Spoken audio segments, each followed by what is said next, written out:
या देवी सर्वभूतेषु माँ सिद्धिदात्री रूपेण संस्थिता नमस्तस्यै नमस्तस्यै नमस्तस्यै नमो नमः।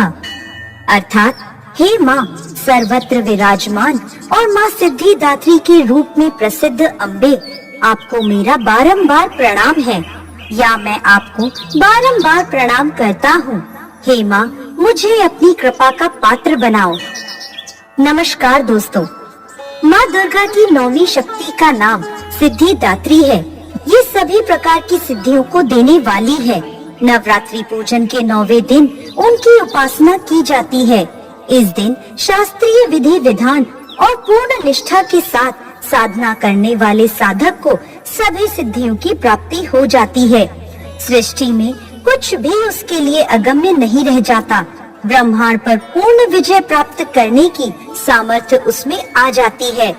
माँ सिद्धिदात्री 4 भुजाओं वाली है। इनका वाहन सिंह है। ये कमल पुष्प पर भी आसीन होती हैं। इनकी दाहिनी तरफ के नीचे वाले हाथ में कमल पुष्प है। प्रत्येक मनुष्य का यह कर्तव्य है कि वह माता सिद्धिदात्री की कृपा प्राप्त करने का निरंतर प्रयत्न करे, उनकी आराधना की ओर अग्रसर हो। इनकी कृपा से अंत में मनुष्य सभी सुखों का भोग करता हुआ मोक्ष को प्राप्त कर सकता है। नव दुर्गाओं में माँ सिद्धिदात्री अंतिम है।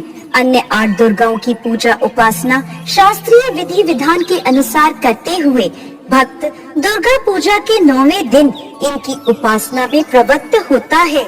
इन सिद्धिदात्री माँ की उपासना पूर्ण कर लेने के बाद भक्तों और साधकों की लौकिक परलौकिक सभी प्रकार की कामनाओं की पूर्ति हो जाती है। देवी पुराण के अनुसार भगवान शिव ने इनकी कृपा से ही सिद्धियों को प्राप्त किया था। इनकी अनुकंपा से ही भगवान शिव का आधा शरीर देवी का हुआ था और वह अर्धनारीश्वर नाम से प्रसिद्ध हुए थे। पौराणिक कथाओं के अनुसार एक दिन भगवान शिव माता सिद्धिदात्री की घोर तपस्या कर रहे थे। उनकी तपस्या से माता सिद्धिदात्री प्रसन्न हो गयी और उन्होंने भोलेनाथ को 8 सिद्धियों की प्राप्ति का वरदान प्रदान किया। इस वरदान के फलस्वरूप भोलेनाथ का आधा शरीर देवी के रूप में परिवर्तित हो गया। इसके बाद से भगवान शिव को अर्धनारीश्वर नाम प्राप्त हुआ। शिव जी का यह रूप संपूर्ण ब्रह्मांड में पूजनीय है।